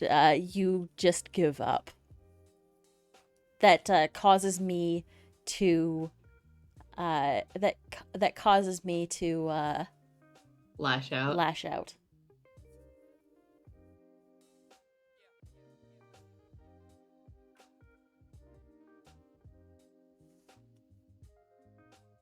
When we first talked, when we first met, you gave up too.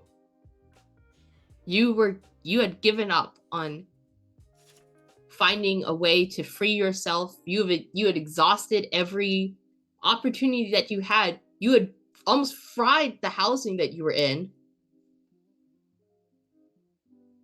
You are no different than me. Ooh. I think the response is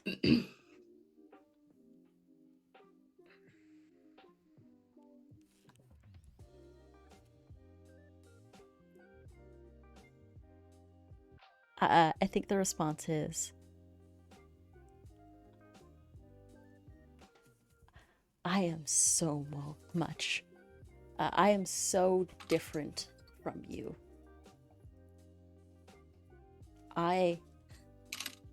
You are human and I am so much more. And the form begins to sort of shift and change, but like almost loses stability a little bit when you say that.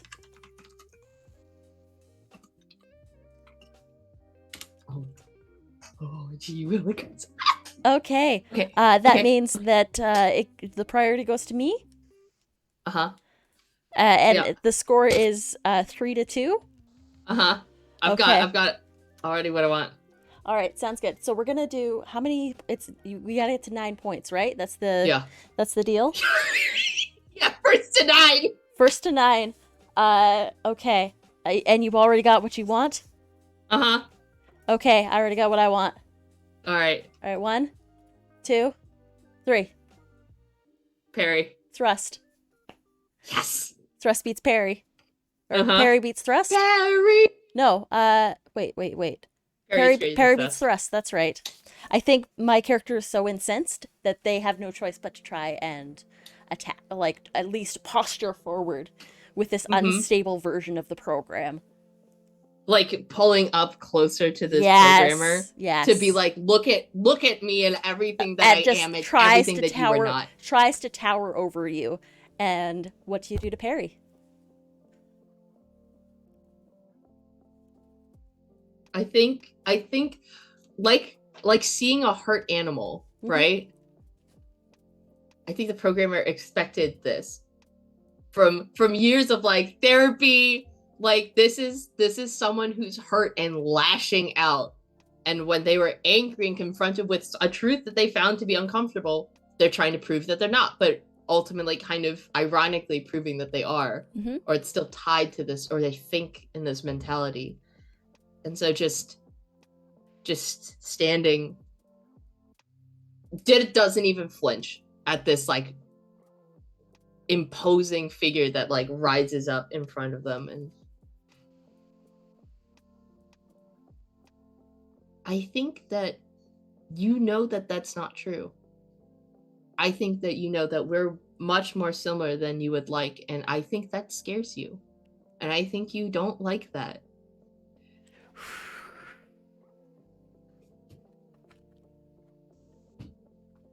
Okay. I had I had priority, right? And yeah, you won. Okay, so now points are 4-2. I think once we hit 5 points, once one of us hits 5 points, we're gonna take a quick like 5-minute break to get water. Sounds good. And then we'll be back at this. But all right.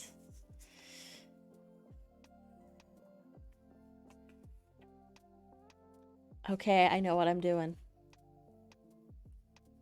I think I know what I'm doing too. All right. Ready? Yeah. 1, 2, 3. Thrust. You have priority.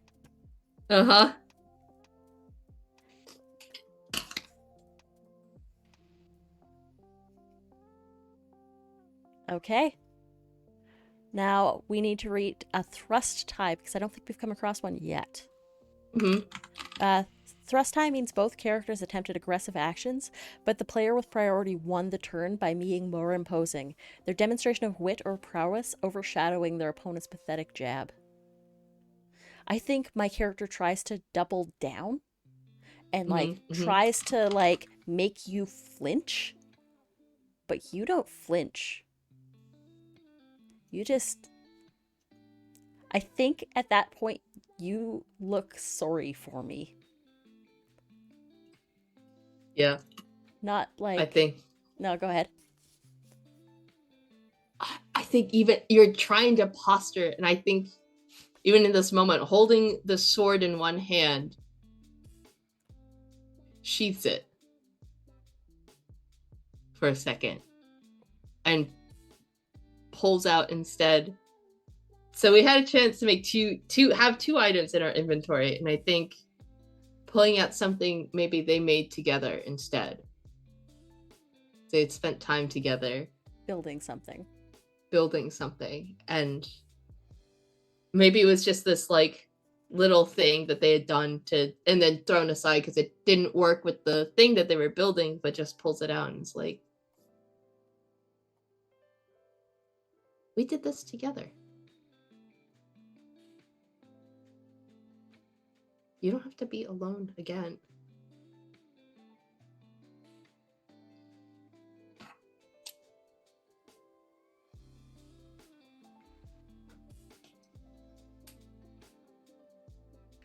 I'm just gonna read.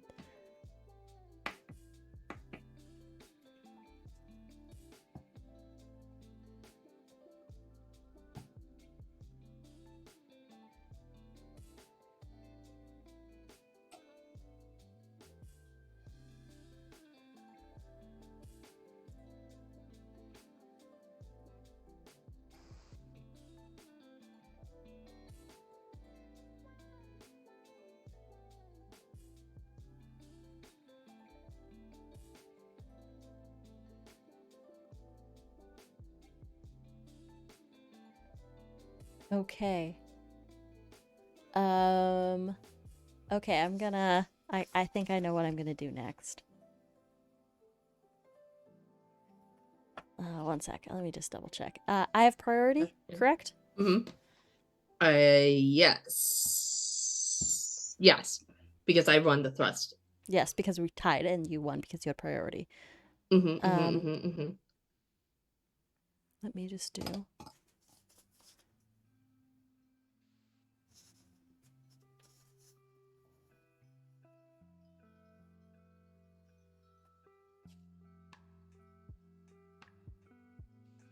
Okay, I think I know what I'm going to choose.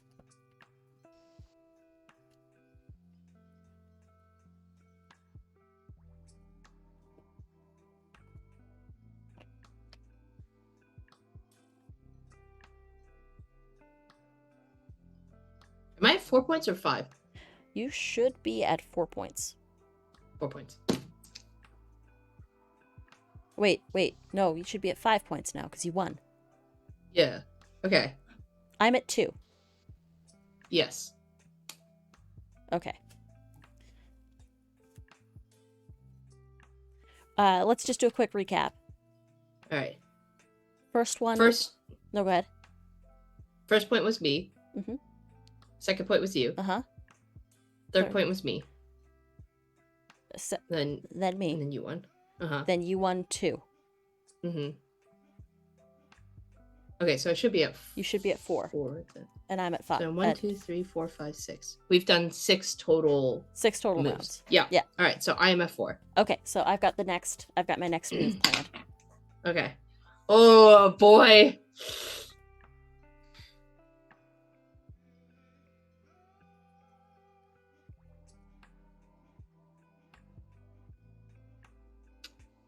Okay. Okay. Gremlin noises. Okay, I got it. All right, okay. Ready? Whew. 1, yeah. 2, 3. Thrust. Feint. Ha! Oh, no! Oh! Wait. Thrust beats feint. Thrust beats feint. Okay, so you're at 5 points. Let's Jesus finish Christ. this round, and we're gonna take like a 5-minute break and get some water and things. Okay. Oh my god! Fuck, this is good. Okay. Thrust win.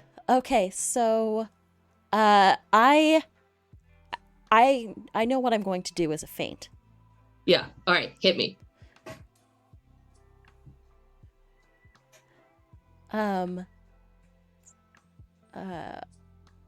see. Was Victor?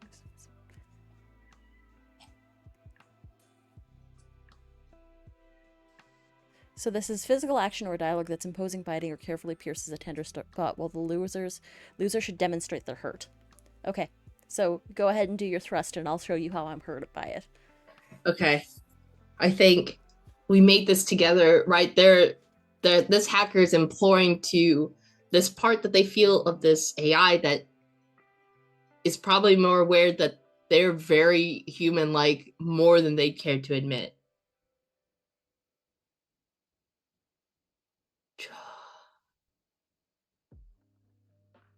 We don't have to do this. You could just come home with me. Leave all of this behind. We don't have to fight. We don't have to do this. We don't have to lose each other. But I will lose you.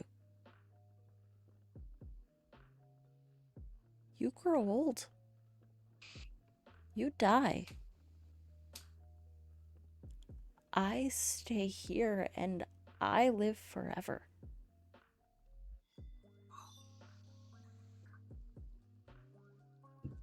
Okay. One way or another, I'll always be alone. At least this way I get a say in it. And with that note, we're going to go take a quick 5-minute break. We'll see y'all in about 5 minutes.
And we're back. Hello.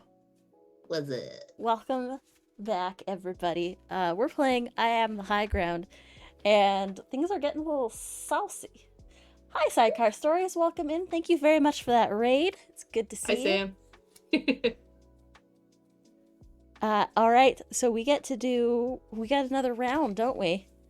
I feel like I did also take a little bit more liberty with that last little bit. It might have hurt you a little bit more than I think it did. But that is definitely them demonstrating their hurt. Mm-hmm. And that did pierce a tender spot, but it might also pierce a little bit of a tender spot for you. Yeah. Okay. So I don't know. I think I know what to do next. Okay. You have priority. I do have priority. Uh-huh. Damn. Oh my god. This is such okay.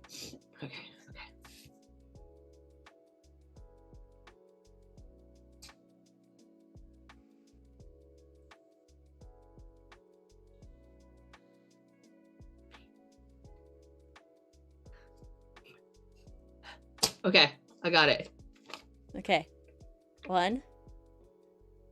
Yeah, the Rada UI is not the best anymore. It's kind of silly, goofy. Goofy gaffer. All right. 1, 2, 3. Ah!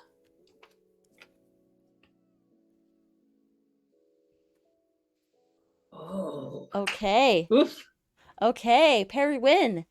The loser offered an aggressive thrust, which the victor struck aside to make a powerful counterattack. Parry beats thrust, but loses to feint. Parry win. The loser must offer the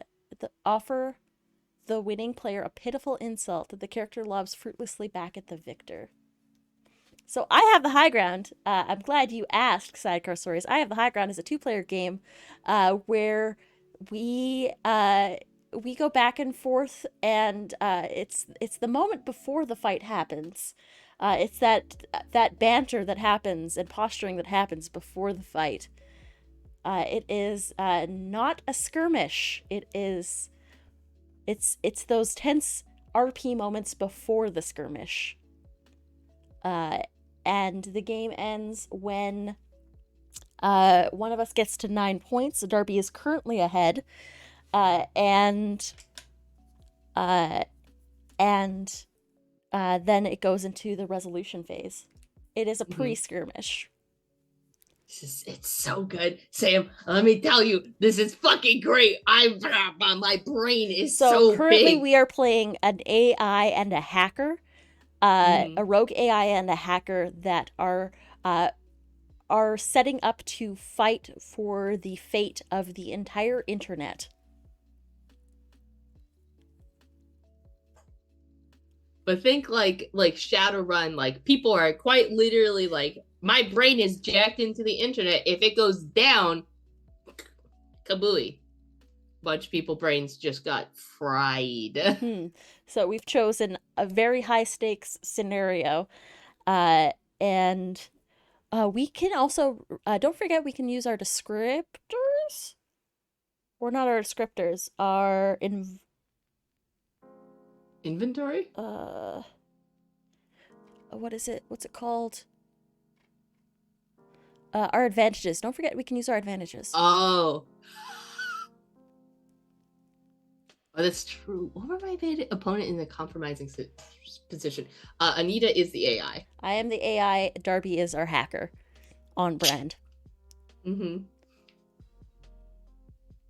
I found a abandoned AI, a rogue AI that was trapped in an obsolete piece of technology that was in its heyday wreaking havoc on old school internet. Found it, connected it to new tech, not knowing what it was, and the we made friends AI at first, and then I betrayed Darby. Yeah. Former allies to betrayal. Let me have a look at advantages. Oh yeah, they don't give you a mechanical edge, but they provide you topics Mm-hmm. to use. Gotcha. Yeah. So, okay. Uh, I won that one, or did you win that one? You won that one. You just Correct. won that one. So I chose to parry. You thrust. Mm-hmm. So you get to offer. So the loser must offer the winning player a pitiful insult, which I lob for, which sets up a comeback or an imposing physical move.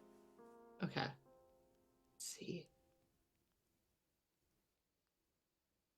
I think they're holding this object that they made together. Let's say it's like a piece of circuitry and it just lights up and it just says, "Hello, hi, how are you?" Right?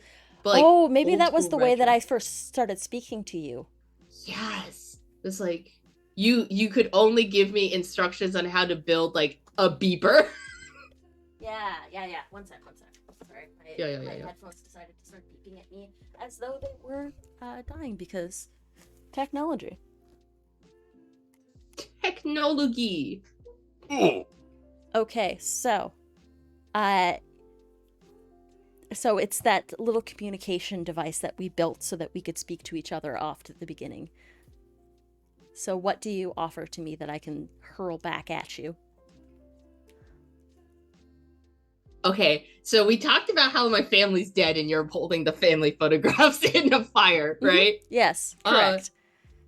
and you just said I'll always be alone anyways because you're gonna die one day. I mean, okay, so maybe I give you the classic, you know, even if I die, you'll still remember me. You'll still have the memories of me. So, we'll still have the things we made together.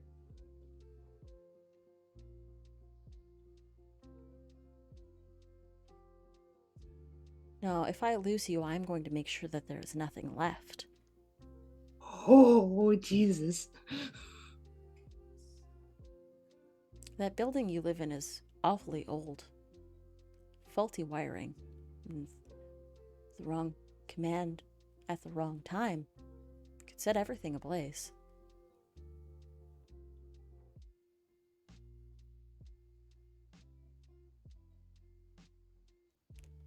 There you go.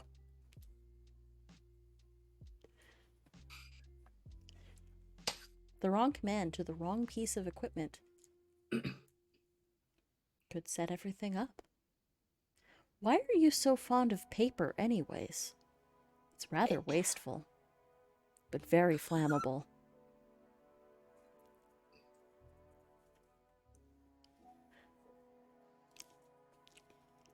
Okay, that's the round. Okay. You had advantage that round, I believe. Did I? Shit. I'm at 3. You're at 5. I'm at 5. Uh-huh. It's been 8 rounds. Yeah. You started with priority. Mm-hmm. So, second round would have been me. Fourth round would have been.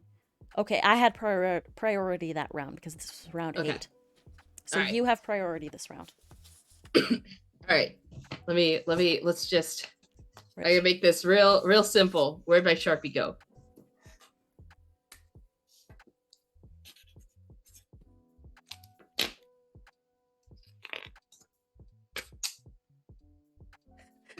Didn't stick. Why does it say? It says meat.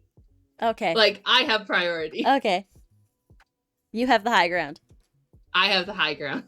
Okay. I have the high ground, Anakin. I am ready. Okay. Are you ready? Shit. I did not think about it.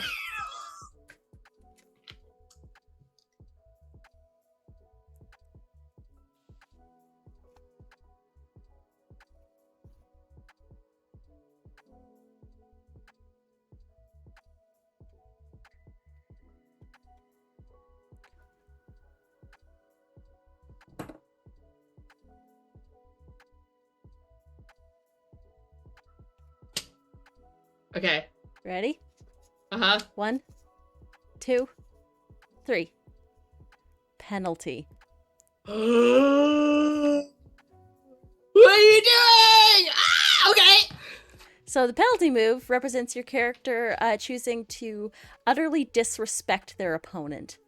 You are welcome to interpret what counts as a penalty move for flexibility, but most common examples are inspired by real penalties from competitive fencing, so turning your back on the opponent, intentionally disarming yourself, signaling to your opponent that you do not even consider them a threat worth engaging with.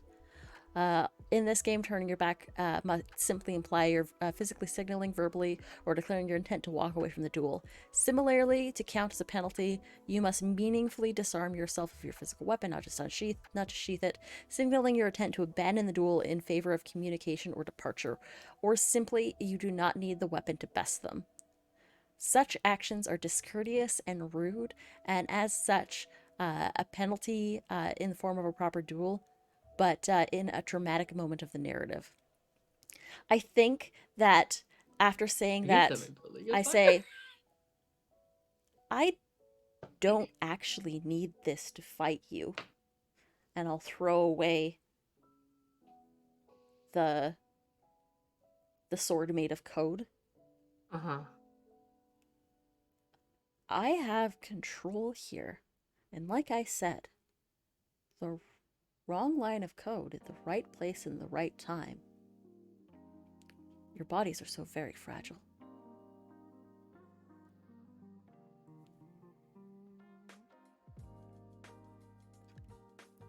That's my penalty. Now, with penalties, when you make a penalty move, roll 2 6-sided dice and compare the result to your current score, then consult the matching section below. If you roll above your current score, you fail. If you roll below your current score, you succeed. If you roll exactly your current score, you fail in an exceptional way. Ooh, I need to roll snake eyes. I might have pulled this out of the bag a little too early, y'all. But listen, you can still do it. I would need to roll, because I'm at 3 points. I would need to roll 2 or a 3 on 2d6. Gee willikers. This might have been a premature move on my part, but heck, it's a fun game for funsies. Smoke them if you got them. Oh shit. Crap. Did one run away? One landed on the floor. One landed in the tray. One didn't land even in the tray. Again, not in the tray. I rolled a 3.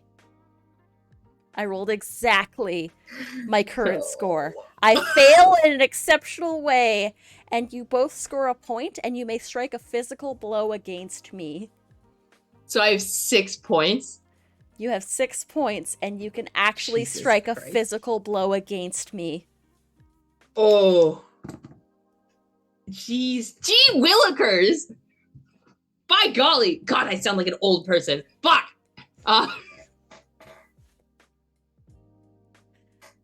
But if I succeeded, I would have scored 2 points. Yeah, I know. So it's better to pull out late in the game. Oh, jeez. Yeah. Okay. I think, like, our hacker has been stoic, almost. Sad, even. Mm-hmm. In these moments. And has, like, this moment, they're opening up, they're being soft and tender, and what does this character do? But basically go pretty low and be like, well, I could just burn it all down, everything that you had. Mm-hmm. I think they sort of just shatter a little bit. Like, this is a really tender spot for them, and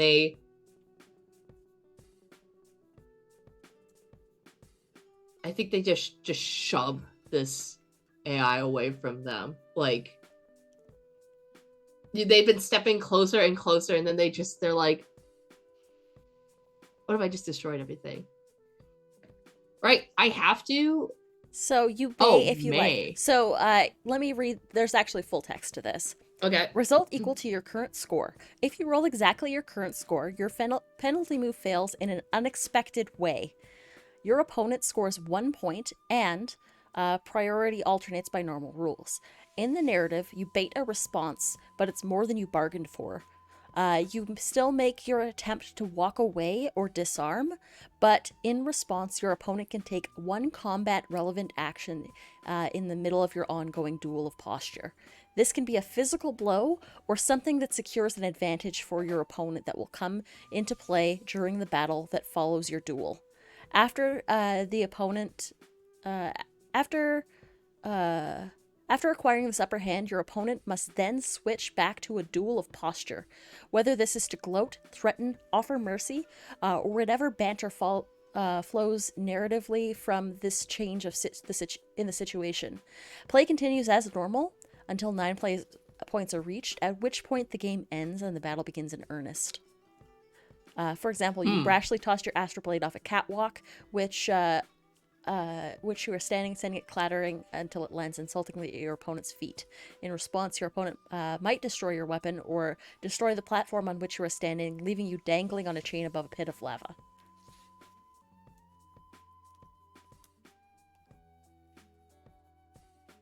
I think something unexpected, huh? Mm-hmm.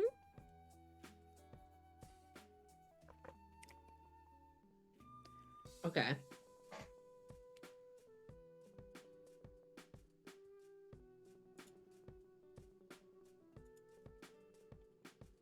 I think our hacker pauses for a moment, looking at the code that they're just kind of pitching.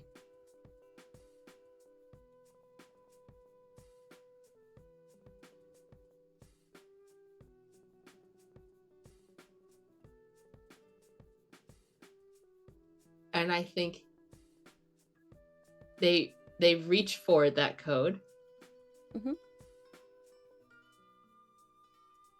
and pull the trigger themselves and sets their apartment ablaze.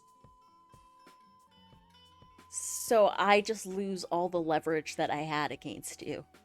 Yeah. Metaphorically pulled the rug out from under you. Okay. Heck yes.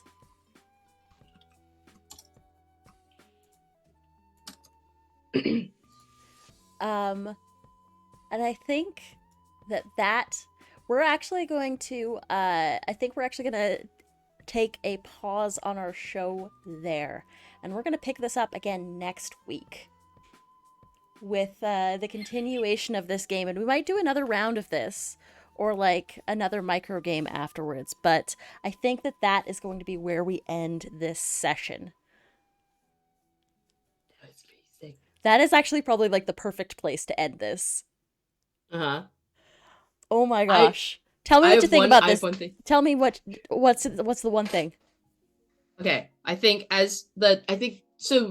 this AI is holding this code. I think the hacker reaches and pulls their hand to like pull that code to make it do the action of setting it at fire. And they're like,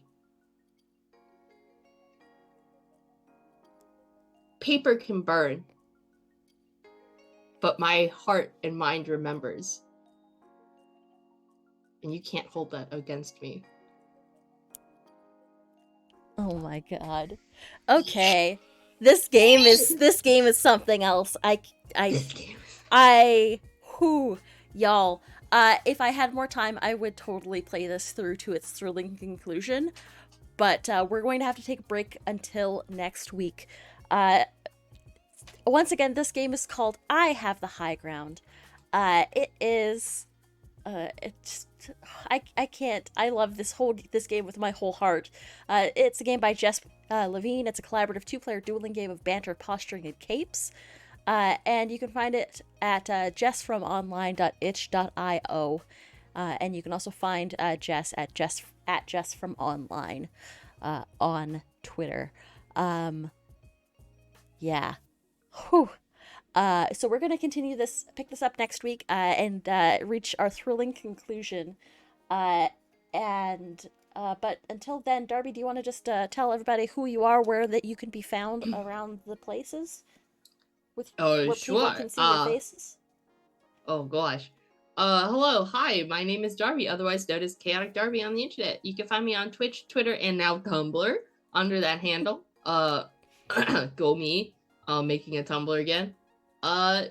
Yeah, I am the technical admin for TTRPG.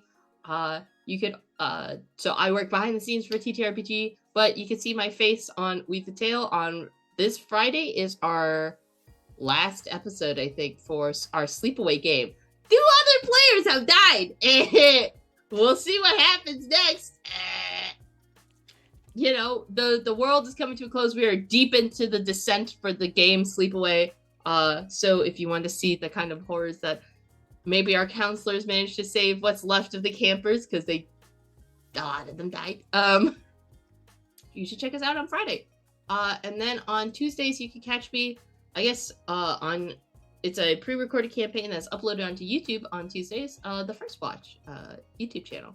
So yeah, I play in a D&D 5th edition game. It's cute. It's fun. Those places you can find me for now.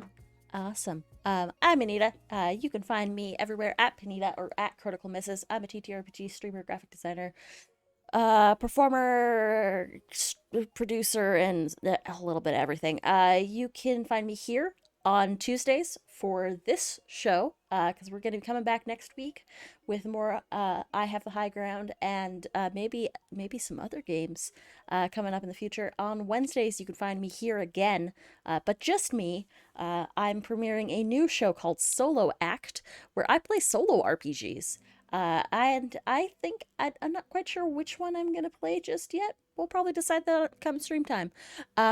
But Saturdays you can find me for Morning Ritual. Our guest this week is Quintessence, or Quincy Serasmith.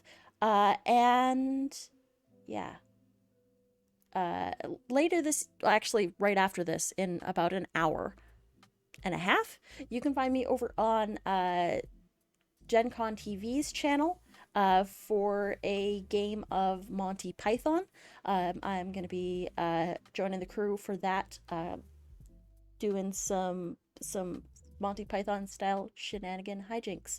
And on Fridays, you can also find me over at Gen Con for Table Takes Game Nights. I'm running No Nut November, Squirrels of the Apocalypse.